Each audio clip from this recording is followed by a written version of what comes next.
Why is it good for poets to take a vow of silence from time to time? Why? Well, that's Luce, I want to tell you, that's probably the most obvious question and answer that's ever been proposed since speech was invented.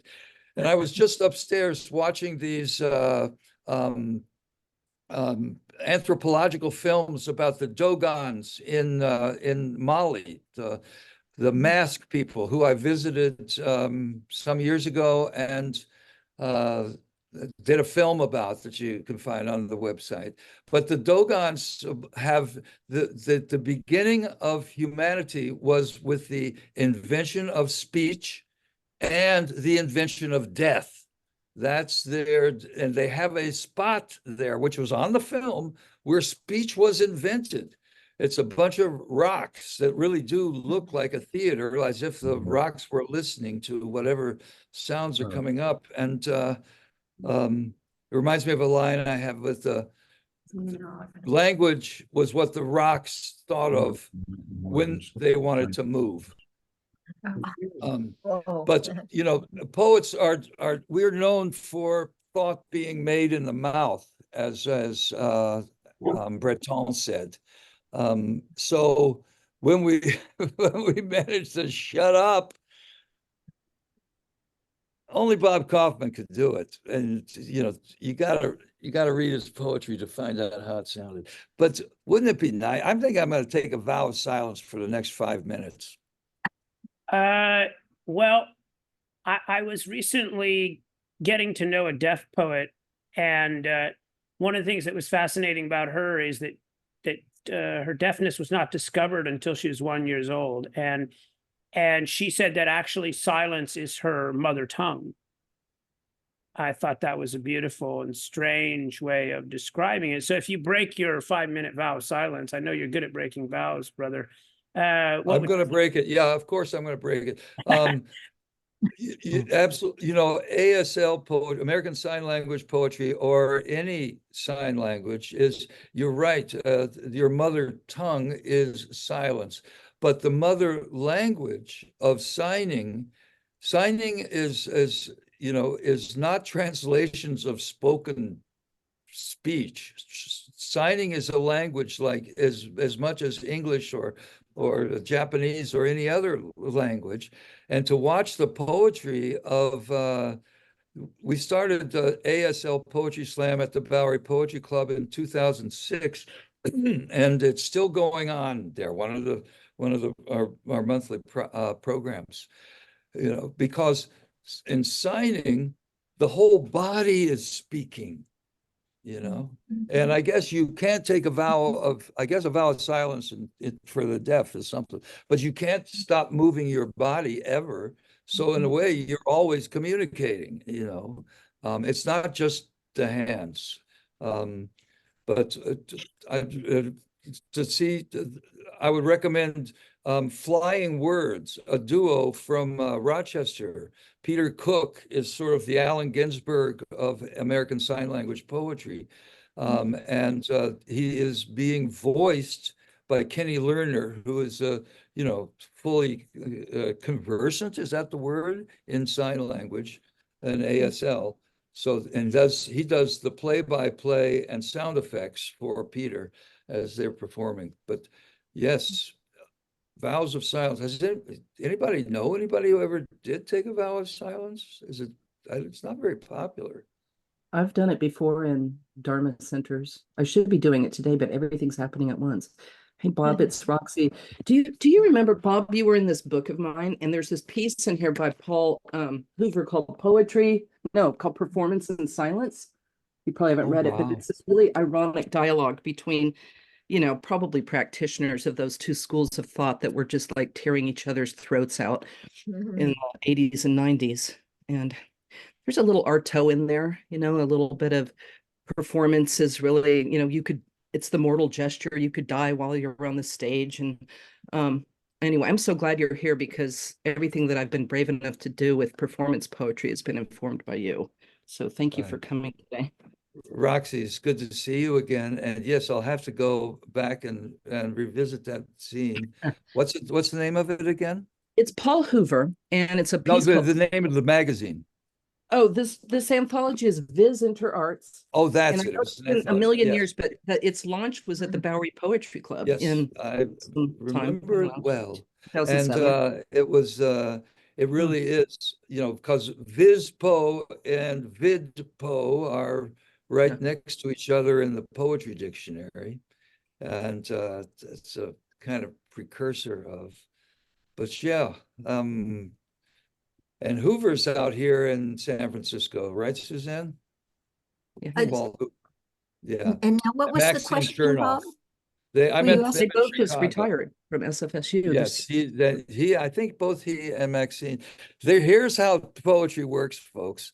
When I met Maxine and Paul, they were editing a magazine called Oink, which I became remember that.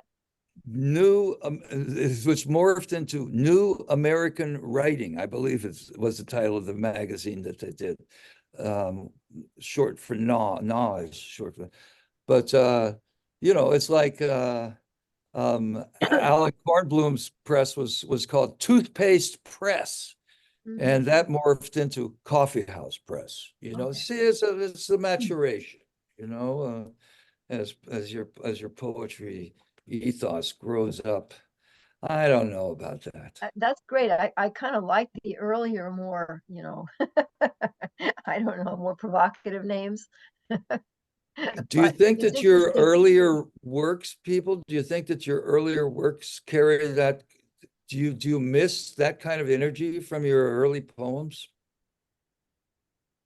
I'd like to hear Suzanne's answer to start.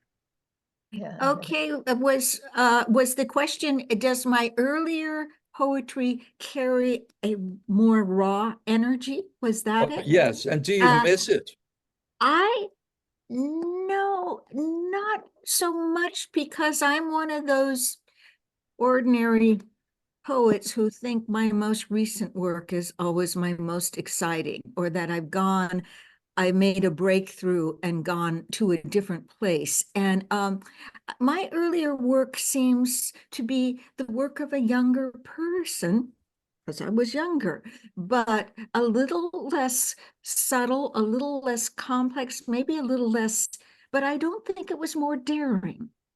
Although the very first poem I ever did write, that was the first poem that was accepted as good in Fresno, and they were tough over there in Fresno. They were damn tough. And all of us wrote quite a few failed poems before we had that one poem that really started to look like poetry. And mine was very much in the performance vein. And I had a roommate who was a visual artist and also did construction pieces. And one of her pieces was one iconic or archetypal image of women. And it was a gold cellophane costume. And my first good poem was called The Woman in the Gold Cellophane Costume. And so I'm grateful to that roommate, that art piece, and that poem. Well, thank you, Suzanne. I think I'll start my reading, Luce, with Great. reading a poem that I just discovered again. I think it's the second book that I read. See if you can hear the young Bob Holman in this one. Let's see, how do I do it? Okay. It's called Poets Eat. Do all poets play saxophone dressed as their lovers? Are all poets life bulbs asleep at the switch? What do poets eat? A report on the food angle by Grazzo Cuisine. Diet, says poet, means to color or off. And thus, what's for din, perhaps a snack or beer, has been known to.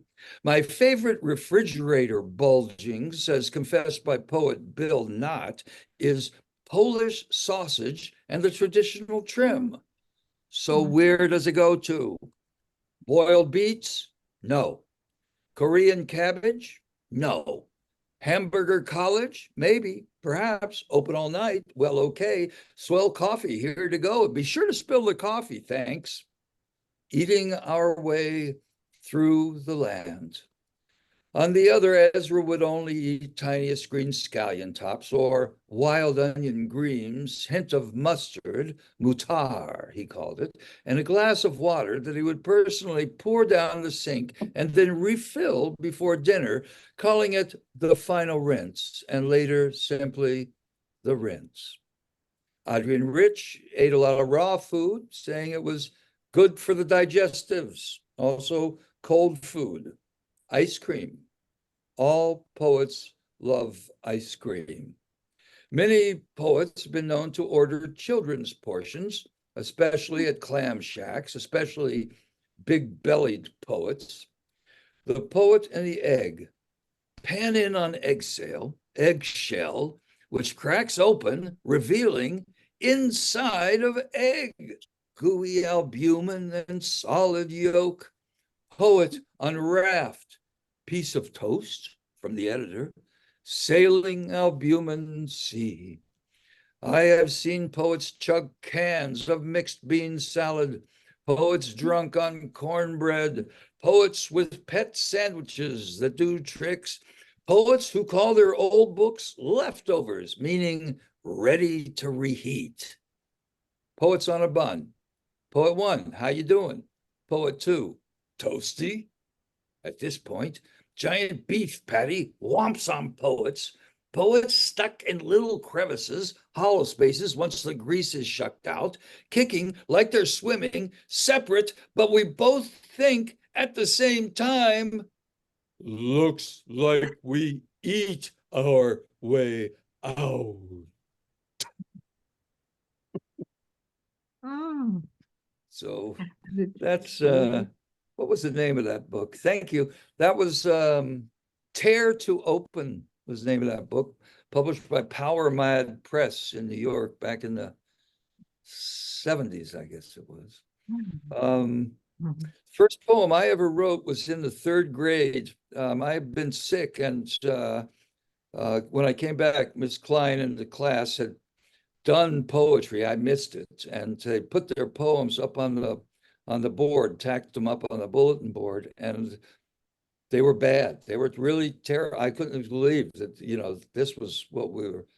So I wrote my own poem, and it was the first one I wrote. It was called George Washington Followed Indian Trails.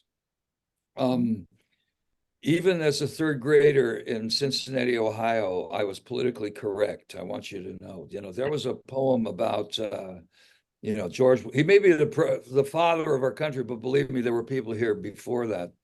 So I took it up to Miss Klein. This is an apocryphal story that you'll hear from many poets, where they take the poem up to the teacher, and the teacher says, "Oh, that's a wonderful poem. Where did you copy it from?"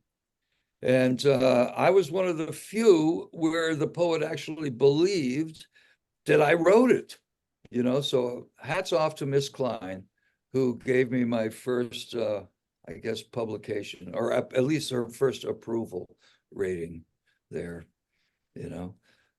One of my most recent poems is a film, a video poem I would like to show.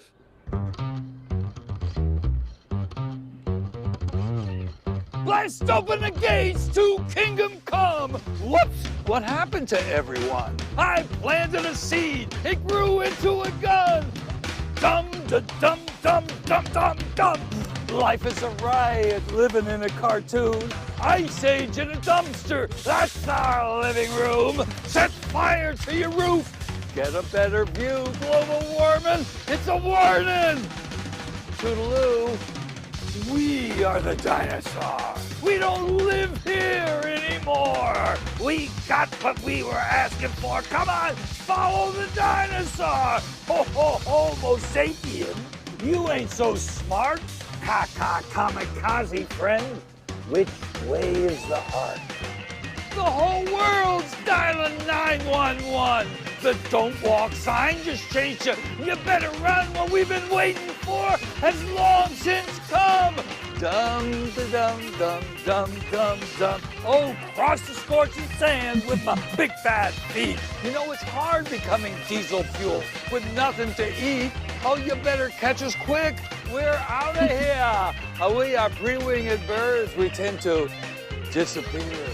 Hurry, disappear back into the past. Did you really think the future was gonna last? It's ended with a bang, so let's have a blast. Tonight we're dining cannibal. It makes such a nice contrast.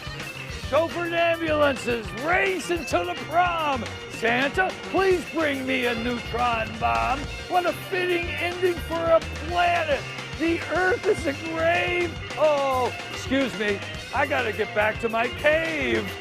We are the dinosaurs. We don't live here anymore. We got what we were asking for. Come on, follow the dinosaur.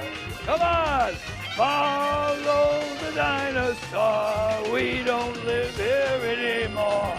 We got what we were asking for. Follow the dinosaur!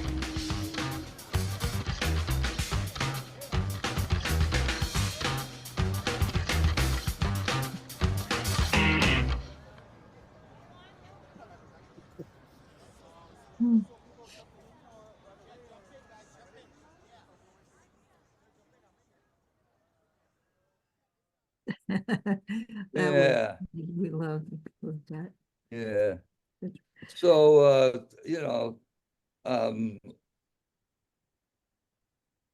I did have somebody say to me, geez, how did you hire all the extras? But shooting on the streets of New York is fun. So my friend Terry O'Reilly, who's an actor for Mabou Mines, said to me, there's a guy in my building who makes poetry videos. And I said to him, I'm 76 years old and nobody has ever said that to me my whole life. So I met Paul Moon and he said, well, what poem do you want to do? And we had this thing made within 2 or 3 weeks. We just went crazy and just did it. I like to say that's my new poem, even though it has been in festivals, etc. And it got me to travel around. But I put it in there. I wanted to do it because I really do think that technology is something that poetry has to take advantage of, even if we do have to go through those moments that Lucien was going to edit out where it doesn't work, because it doesn't work so much. And there's so many problems with it. And that could be the discussion of today, but I don't think so. I think that today's discussion should be poetry. And I did find here at my I'm going to remove my, watch out, Sono, you could be seen now. I'm going to blur my background. There's Sono in back there. This is a book called A Couple of Ways of Doing Something. Is it reversed for you guys? No, we see it. We see it You properly. see it? Okay. Yep. So it's a great big book, and you can see it's got a Chuck Close daguerreotype on that side and a Bob Holman daguerreotype on this side. And this is another, it's for you, Rox, that this is Vizpo happening here. I opened up to Andres Serrano, okay, who has just started writing poetry himself. You may be interested in knowing. The artist of Piss Christ. She got censored so much. Andres Serrano. This brown room, this wood room, this carved room, this sacred room.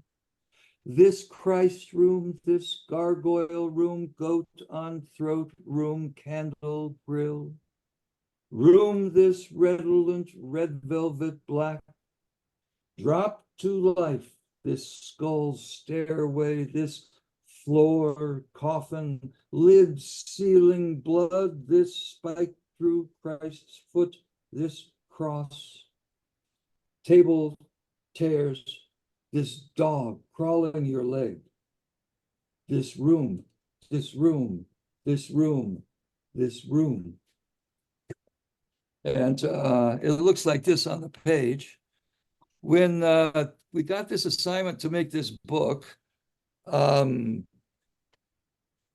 I knew that, and the idea was to have, I knew that if it was going to be this oversized creation and these incredible daguerreotypes were going to be right next door to the poem, I had to do something visually. I had to make concrete poems to work here, and the modus operandi was to visit with the subject.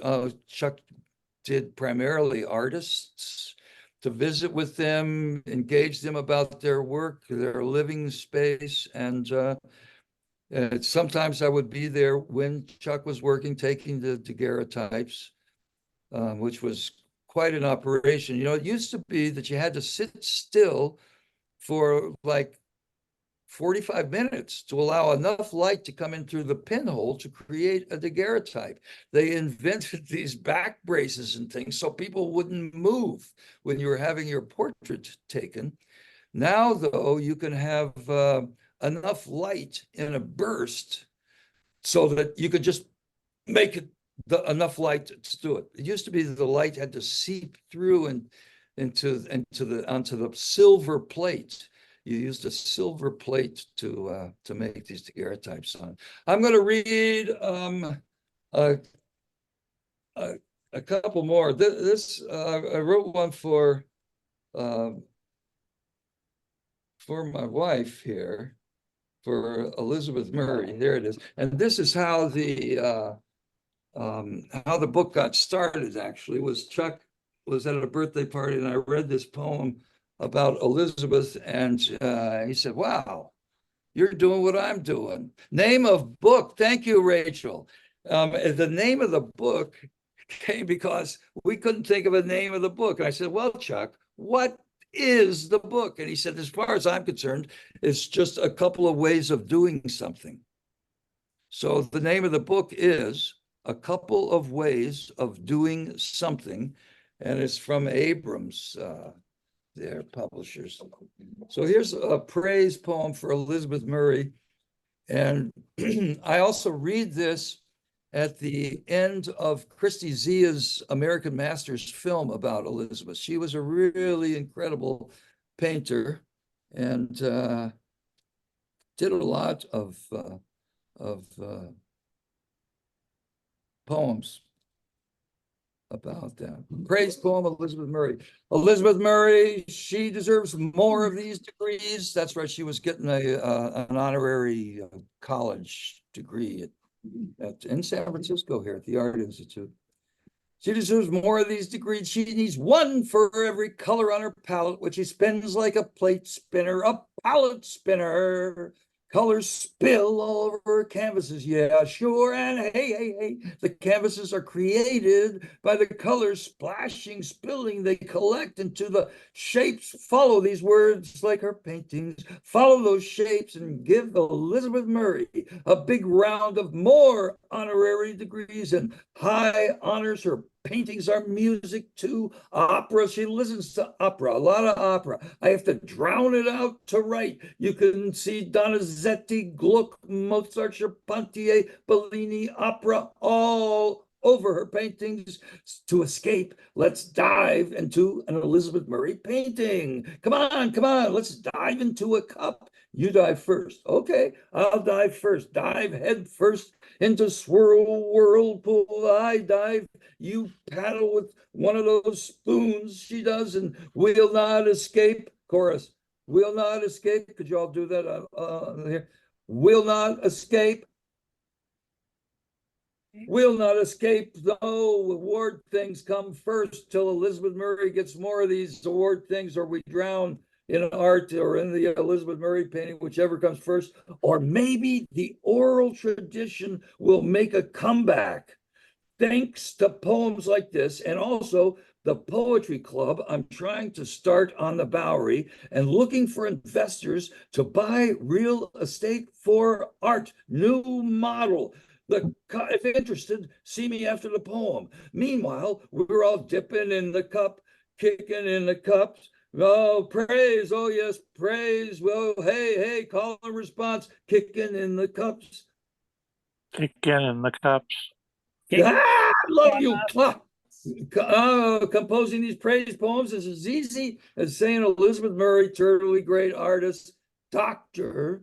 Elizabeth Rose Murray. We are drowning in your art and handing over prizes, doctorates, fellowships, awards for what you give us is incalculable. And all we do in return is praise, praise, praise, which humbly means thank you to you, Elizabeth Murray.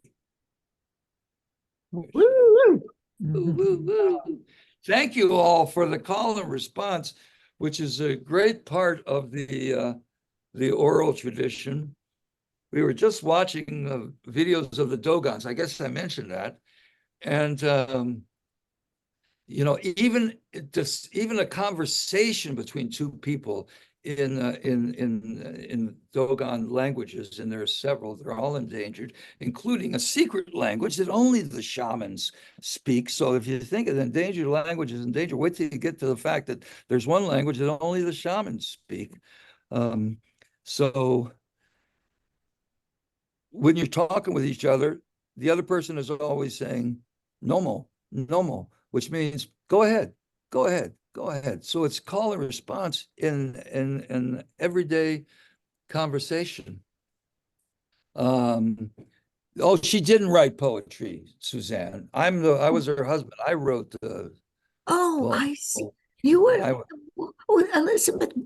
Elizabeth Murray, the painter, was your wife? that's it. Yep. We have. Oh my goodness, I did not know that.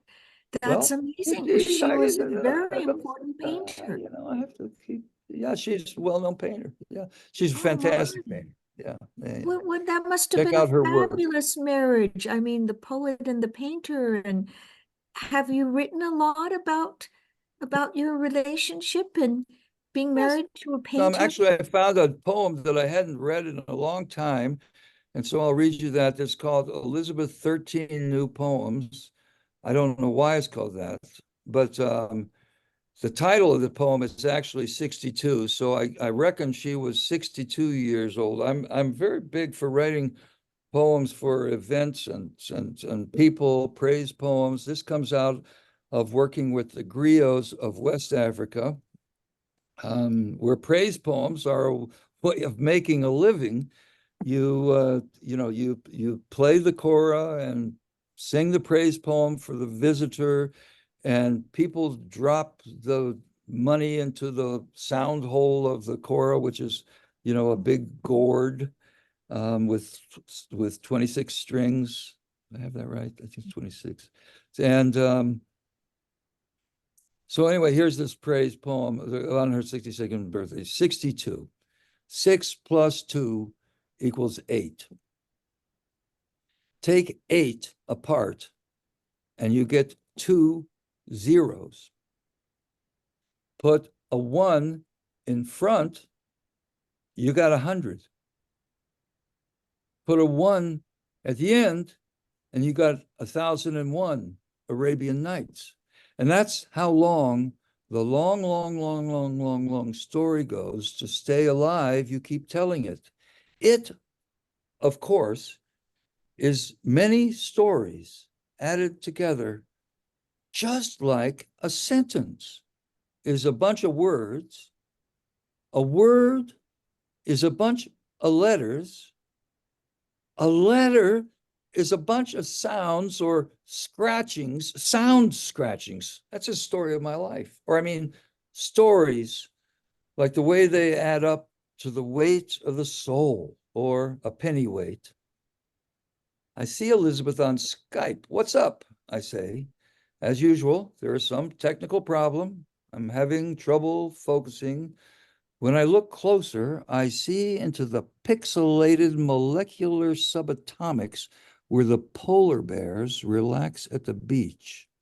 Children and corpses and an edge that keeps increasing like a fingernail curls, like a book's binding, giving way, like taking 8 apart and getting 2 zeros. Hmm. Mhm. So This is good. that's Sono on the bed back there. We went to Japan in last fall and followed Basho's trail there. You know, Matsuo Basho, the national poet of Japan in 1692 set off on one of his journeys, traveled 2,500 miles in 2,500 kilometers in 5.5 months. We did about 80 kilometers in 7 days. And it was a self-guided tour. You get a book, a wonderful book, and you follow the route that he took. And in the morning, you get a little baggy lunch. You go eat your lunch out. Most of the walk is in the forest and woods and wilderness. And then tired at night, you come to the onsen, to the hot springs. Every place you stay was a hot springs inn, and they give you an incredible meal. You know, the Japanese food. Oh my goodness! And then you go to sleep, and you wake up and you go on again the next day, and your luggage gets moved. That's the point I was trying to get at. They move your luggage so you don't carry it around from place to place. You know, Basho did have to carry his luggage around. And not only did he carry his luggage around, but get this, some people brought him gifts for his departure and for his trip, and he took them with him on this 2,500 kilometer walk. He couldn't leave the gifts at home, you know? What a guy. On this trip is where he separated the haiku from the tanka, the 3-line poem from the 5-line poem, and, you know, completely revised, renewed, re-energized haiku poetry in Japan. So following along his ways, you come across statues of him, and some with his compatriot Soro, another poet, and Sono, who's an artist and photographer and filmmaker, was shooting, and I was writing the poems in situ there, right where Basho stood. And some, you know, there were poem stones carved with his calligraphy for his haiku that he wrote right there. Same thing. The view might be a little different now. Some places it was, some places it wasn't. And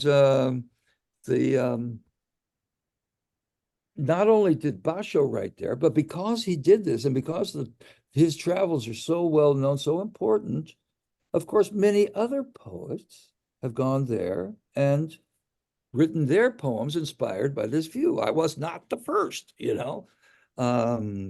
And then you've got all their poems to read and refer to, their allusions and the allusions. And each one of these sites, these inspiration points, is called, what's the word in Japanese? Utomakara, which means cloud pillows. And they're songs that come from these clouds that are created by all the poets there. So I'm going to now read some of the haikus et al. That I wrote on this trip. Sono and I are working on an installation. You go in, you see some of her sculptures that if you open them up, you find in the interior poems that I wrote on this trip. Basho's walk was called A Narrow Walk into the Interior, which was North Japan, the interior, the frontier then. And also, though, of course, it's, as a poet, it's the narrow walk into your own interior. So there are these. In the center of the room is it's a cloud pillow floating above you, and an altar where you sit and write your haiku or line or whatever and toss into the bowl there. And every day at 5 o'clock, we pull out the poems, the lines one at a time, and create a group poem that gets tied on the clothesline, of course, that then welcomes you into the space. La di da da. And So now for some of these poems. Oops.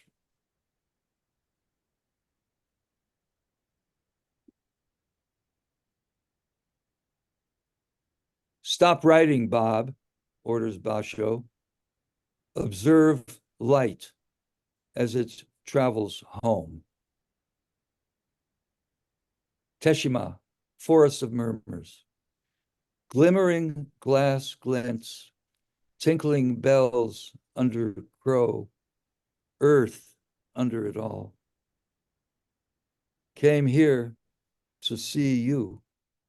Special place you always are, here every season. You know, you're supposed to get a season into your haiku, you know, to place it. So there's your season. Came here to see you. Special place. You always are here every season. In the forest of murmurs, souls are the breezes at play. So you have to, this island, Teshima, is one of the art islands of Japan, where the entire island is covered with site-specific art. And there are also museums that you can visit. And the forest of murmurs are these glass pieces, little glass pieces that are tied to trees, and they tinkle against each other. And on each of them is the name of a person a person who has passed on, as we say. And you know, you can have your person, you can write the name of your person to have them put it on this glass. It's a wonder, and it's, you know, way out in the middle of the woods and hard to get to. That last poem, in the forest of murmurs, souls are the breezes at play, is actually a haiku written in the form that Allen Ginsberg invented. He did not, since it's so hard to make the translation from the 575 characters in Japanese, and it's not quite even that, but into 575 syllables in English. Are you kidding me? Well, Alan anyway thought that it was, and then divvy it up into 3 lines. Alan thought that it was simpler and more American to create American sentences, which is simply a sentence that is 17 syllables long. So you can try that. It's a really fun way to see how you can roll them out. And read some of his in White Shroud, I think it is, his own. In the forest of murmurs, souls are the breezes at play. Okay. The famed jumping fish of Teshima are a perfect metaphor for sperm pachinko. That is not 575, in case you're counting there. Let's see. How about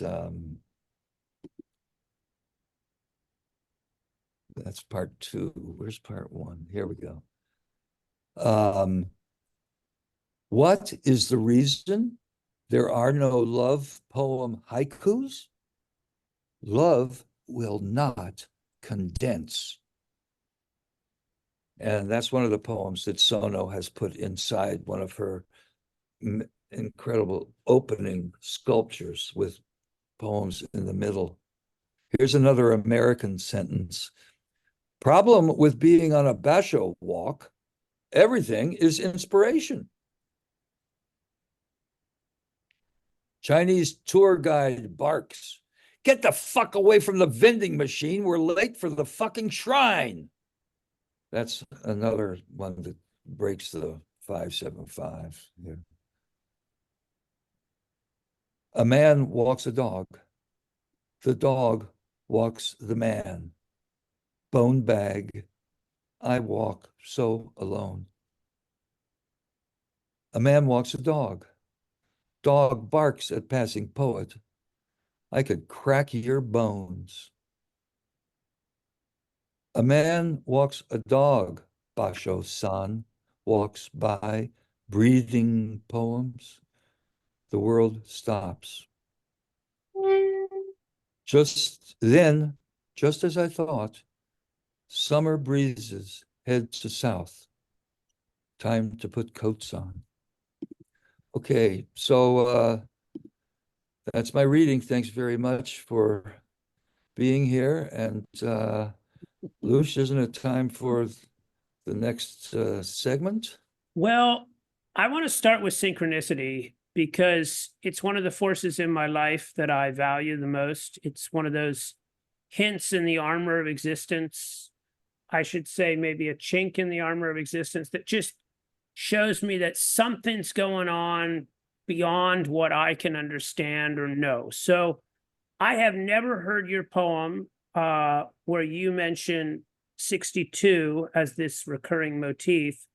And this morning, setting out on a little walk to a forest, I opened a book that I only acquired last week in Kansas City to a poem by Patricia Smith called Sweet Daddy, in which the opening line, the opening stanza is the only one I'll read. 62, you would have been 62. I would have given you a Roosevelt Road kind of time, an all-night jam and a twine time joint where you could have taken over the mic and crooned a couple. Now, how weird is that? That I come across this poem for the first time ever today, and I hear your poem, the same day. So speak to us about synchronicity in your own life and how it's guided you and how it's maybe manifested in ways that have lifted you to other levels. But I want to say something before that, which is, I think you wouldn't be honest, Lucian, if you didn't say that you were hunting that book. I mean, there might be synchronicity, things just happen, but you and I were in the AWP book fair at the end, and you were dragging me around looking for that table of free books, and that one was on it. So I'm going to say that you are, one way or another, you're an unconscious, if not conscious hunter. So yeah, you found that, but you hunted it down. And you hunted Bob down. That's all I'll say. That's wonderful,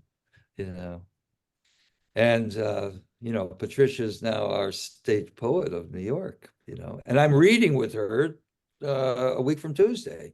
If you're in New York, come to the Bowery Poetry Club, which I mentioned the Elizabeth poem, and now has existed for 20 some odd years. I'm going to talk to Michael here, who put these marvelous Japanese glyphs into the chat. Thank you, Michael.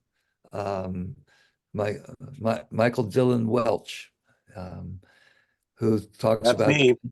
Hey, thank you, man. This is wonderful here. He talks delighted. about I'm delighted to hear about your Basho hike. Oh man, I tell you, it's there's very little of it is actually on roads. Most of it is in the woods, and you really can feel. At some points, you even have to bang a plate, a skillet with a hammer to scare the bears away. Think about it, Michael. I think you're ready for this Basho walk, man. Oh, scare the bears away. That sounds like, oh, great. So Michael goes into the ringa, which is such a fun form. It's a linked poem, as he says. It's a social event. You're supposed to have a nice sake event as you write the ringas. And he calls it a performative poem. I'd never thought of that, but of course that's what it is. I've been involved in a few sessions of ringas. One actually with Sam Hamill, who's such a great translator of Japanese poetry. But anyway, thank you so much. And it gives a name of a book here of Paul's book, Paul, who wrote a book of American sentences. Great. So other, yeah. Was it? I think Roxy said something. I wanted to respond to it here. Oh, there it is, Paul Nelson. That's what it was. Anybody else have something they want to talk about here? How did you like the video? put a question.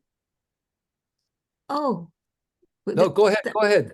I'm sorry, Suzanne. Go ahead. I you know what I'm really loving about your visit, Bob, is the robustness and the lust for life and the vivaciousness and the energy in our times, which could be regarded as very solemn, not worse than solemn, I mean harrowing times.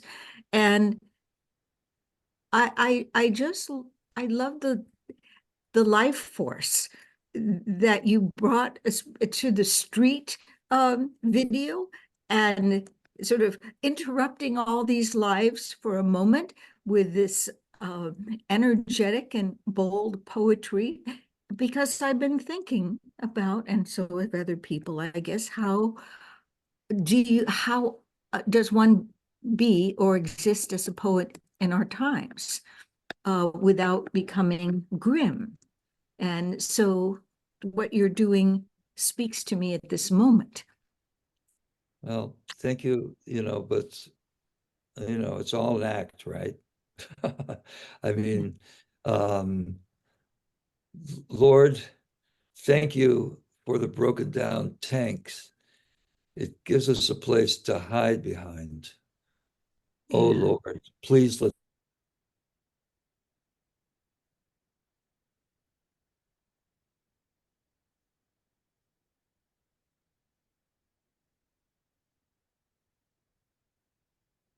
Bob has frozen. and and there's it's a mess out there. Bob, could you repeat whatever you started to say about a minute ago in response to that question, because you froze for us, unfortunately. You were hiding behind the tanks, and then you got stuck there behind those tanks. Oh, Exactly. good. Thank you. Okay, well, Exception, Carol. Yes. okay, so Yeah. after you're stuck behind the tanks, that's when you say, "Oh Lord, let the keys be inside." Oh. And that's what leads me into talking about the people of Ukraine. As my dear pal Siri Zhadan, who's a great poet there, right in Kharkiv, that I wrote the intro to his book of poetry. But anyway, and then okay, so it's just you're right, Suzanne. But but poetry, it's not an escape, because it's very, it's underlying everything. But it does, for me, there is a joy in the freedom of language, what the rocks thought of as they wanted to move. So and of course wordplay, and of course being lucky to be alive when hip hop comes around and you get to say, that's poetry. And when my students say, your reading list is not relevant because we're hip hop poems. Well, what is relevant and what's the lineage there? Oh, we just make this shit up, which got me to, and of course the oral tradition is not written down, just like the Ringas, not written down. So so that set me off on my trips to Africa, and also got me involved with endangered languages, which I made a PBS film called Language Matters that you could try to search out, because to me, that's as part of the poet's job is to protect language, which means to explode it, but also to, especially the languages of minorities, indigenous peoples, to help them, to be their presence. And to me, the endangered language crisis is as important as climate change. I know climate change, we could all die, but listen, what's the use of living if we all do what they say in 300 years? We'll be having a battle between English and Mandarin to see which one will conquer. It's these languages are what gives spice. It's what creates our culture. So. Bob, can you say a little bit more about the nature of that preservation project as it intersects with your your love of all things spoken, because it seems like the oral tradition in these dying languages, about which we learned a lot. And speaking of Paul Nelson's work in bioregionalism up in his Cascadia projects, that there's so many languages up there with so many Pacific tribes going extinct daily, you know, and Right. so what's Yeah. at stake with the languages that are not being spoken anymore? When those go extinct, do you see a kind of connection between, you know, the environmental extinctions? Well, obviously there's, but I want to hear from you Well, because you know, not only are there, thank you, Roxy. You know, not only are there similarities, you'll find that the hot spots of climatology of earth warming are also the hot spots for language death. There's a lot of direct connections. Richard puts in here about Natalie Diaz. I was just with her in Oslo. She helped me. I mean, she worked on these projects. There's another film called Kansai that's much more easily available. Khonsay. I'll put that in the chat. Which is a 15-minute poem in 50 different endangered languages. And while Natalie didn't get Mojave into the film in time, she's working on a dictionary. There's basically, she says, there's only 8 speakers of Mojave left. I believe her, you know. But you know, it's in our languages are the cure to cancer, you know, medical, you know, how words carry the meaning of what in you know what your environment is and what the utility of each natural piece is, you know. The film Language Matters starts off in Australia on Goulburn Island, where you get to meet Charlie Mangolda, who's the last speaker of Amerdoc, you know, which makes you, wow, here comes the funnel. And here I am, and who am I going to talk to? Well, Charlie he speaks 5 other languages, and he doesn't count English as a language. That's just something he used to talk to the white fella, because the languages in Australia are all connected with land, with geography. And it used to be that to pay respect to the land, you only spoke the language that came from that land. I know I'm going off topic here, Roxy, on the scientific stuff, but oh no, go off topic. This work you doing is the most important I can imagine. I'm so grateful to you for it too. Language Matters. well, Thank you, Bob. check out the Endangered Language Alliance, which has a great website with lots of videos, but it also has a language map of New York City and where languages can be found, you know, where their home base is in New York City. When we started this, it was written up in the Times. The reporter asked us how many languages were spoken in New York, and we just said 800. And we've been doing a language census ever since. Well, we're over 700 now, so it wasn't too far off. That was 10 years ago or so. But you know, the stories about language in language are, you know, just, and it is important, you know, so all of you can figure out what you can do for the languages around you, find out where they are. And also, when I teach this, to go back in your own lineages and find out what the languages were that were spoken. And usually it's not too far back where, like Yiddish is endangered, although it's spoken by, you know, the Hasids, you know, daily, but it ain't Shalom Aleichem, let me tell you, those that Yiddish, and Ladino, the other language, but you know, the difference between a language and a dialect? A language is a dialect with an army and a navy. That's what they say. Well, listen, guys, it's getting time here for me to go check Bob, in on but- Stu but- for lunch. Before you disappear, we did get a little bit derailed. My question got derailed. Oh dear. What about Synchronicity question? synchronicity? Yeah, I want to hear your thoughts. I do. Well, first off, ladies and gentlemen, I would just like to inform you that I appreciate your comments on the energetic approach to poetics that I have, but I learned everything from Lucian Zell, who is, just the dedicated rocker of poetry there in Prague. And I just love you, Lucian. And we did have such a marvelous time this last visit. Yes. Synchronicity, yes, of course, it exists. It's constantly, I mean, it's what it's what poetry is about. A poem isn't written until somebody reads it, and when you read it, it means something to you personally that doesn't mean to anyone else.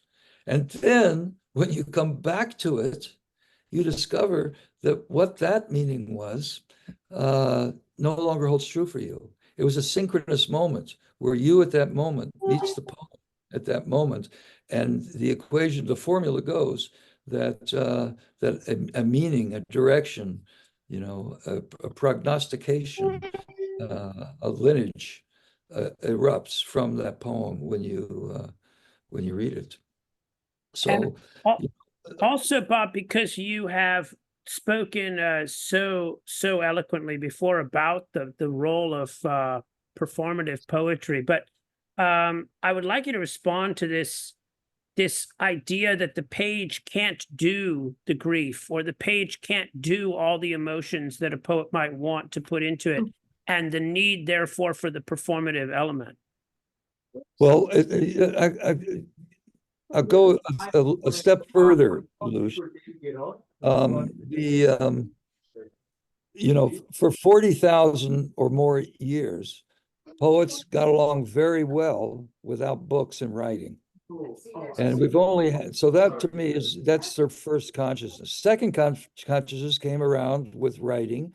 And as you know, the Greeks thought that writing would destroy civilization, destroy our minds, because everything was no longer in the mind. You could just write it down and it would be there. How horrible. And of course, the libraries were the noisiest places in town because nobody had invented reading to yourself yet. So in other words, the oral tradition is buried in us, and we use it every day. We just have given such precedence to the book that that's how you learn now. And books, they don't call me a poet and those other guys text poets, even though performance has been around a lot longer.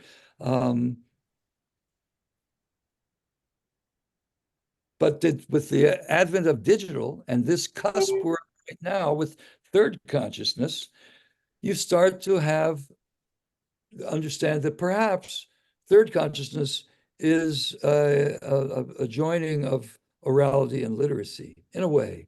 You get to see the person, on YouTube, whatever.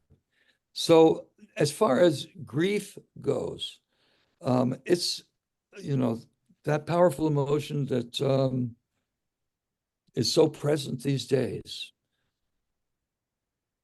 This Zoom can work for me. And when Suzanne brought up that the issue of the energy and joy that I try to put in my poems, and the reality of what's going to happen when I go back upstairs here, and I'm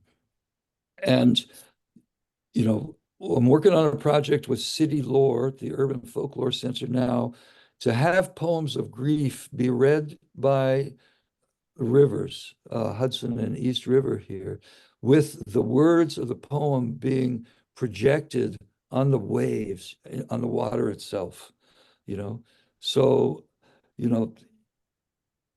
even in, all emotions to me are better served through poetry when we're all together. even on Zoom here, even there by the river with the machines pushing the words out onto the waters. And Bob, know. is that a reference to Keats's epitaph that says, here lies one whose name is written in water? Absolutely. It's what inspired the whole project. Yeah. Wow, I love it. I got to see Patricia on 2 occasions in Kansas City. And in one, she was on a panel with Arisa White, who is also really brilliant. And Arisa made a statement. She said, it doesn't matter what form the poem takes, as long as the expression is centered. How do you feel about that? What's your take on that? Yeah, that's fine. Like a poem is different on the internet than it is in a book. And it's different in a Mimeo book than it is in a leather-bound book. And it's different when you read it aloud with your family, and different when you read it at the International Festival in Medellin. And it's different when you make a video out of it. And it's different when you create a record label like Mouth Almighty and put these oral poems onto CDs. But it's the poem. Now, centered is like when you record someone reading a poem and create an album of live poetries, or whatever they call the album these days, that person is not making it for that documentary. But if, like I worked with Hal Wilner, the great music producer, to create a CD with musicians like Wayne Kramer, who just died a couple of weeks ago out there in LA, the MC5 guitarist, who is such an incredible force, then you are centered on creating it. But you also give away your solo rights as a poet to create everything when you collaborate with Paul Moon or Hal Wilner or Wayne Kramer or whoever you're working with to make to take your poem into a different medium. Great. Yeah. Well, I've seen you perform, live in the flesh, so I've had that blessing. But I think you're right that it is possible for the spirit to be transmitted through a medium like Zoom. And the Zoom world is not a replacement of the real world, but it's another world. And it's a world that's valuable, particularly because Suzanne mentioned before you arrived, in fact, Bob, that she wouldn't have been able to survive. She might be living on the street or in a tent. Like it offered an opportunity for us poets to actually continue to teach and connect. Is the Zoom world a big part of your world as a poet as well in the current times? No, not now, but it sure was during the COVID, Right. But Lucian, thank you so much for this group, because it does, the vibe is very present here with everybody. Thank you all for being here. And I'll be coming back to see some of the other guests too. It's a wonderful thing. Bob. Thank you for having, for giving us your presence. And I felt like we were walking along with you along that narrow road to the deep north. And synchronicity has been happening on levels that we have not spoken about. But I was intending with Michael Dillon Welch, who chimed in. He's a marvelous haiku poet and one of the key figures on the West Coast haiku poet scene, of organizing a tour where people would go with a few poets, perhaps you, if you still want to make the walk, or anybody here, and we would follow that same road to the deep north and, make it a living, as I've been thinking about it, TED Talks are useful and powerful, but we need to balance them by ed walks. Not just TED Talks. That's brief, 15-minute little flash of fame at Andy Warholistic. But we need ed walks where we go with poets like yourself, Bob, and go deeper and longer and stronger and further, as Ken Kesey put on the front of his bus. We need to go further than we've gone. We definitely need to go further. And there's nothing like being in places where poets like Basho actually stood or sat and wrote and became the banana plant for which he's named. That's exactly right. Well, you see what I'm talking about, guys, when I refer to Lucian as, as, the spirit, Bye, everybody. Got to Thank you, run now. Bob. Thank you Thanks. so Lots of much love, for Bob.